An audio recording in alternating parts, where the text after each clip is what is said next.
Как Георги от Пловдив възвърна мъжката си сила с витамин D за 7 седмици. Проблемът – 5 месеца еректилни затруднения, липса на енергия и желание, постоянна умора след работа. Чувствах се празен, сякаш ме няма като мъж.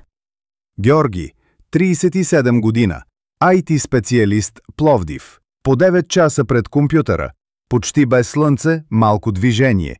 Връзката му започва да изстива.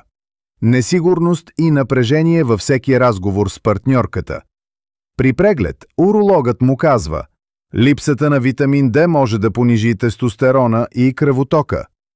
Витамин D стимулира хормоните, които поддържат ерекцията. Повече слънце е равно на повече енергия и увереност.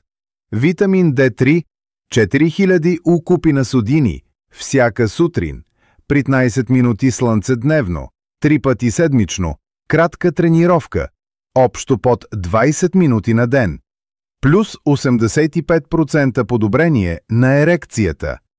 Енергията се върна още на 4-та седмица. Партньорката му прошепна: пак си ти. Отново се чувствам силен, мъж и жив.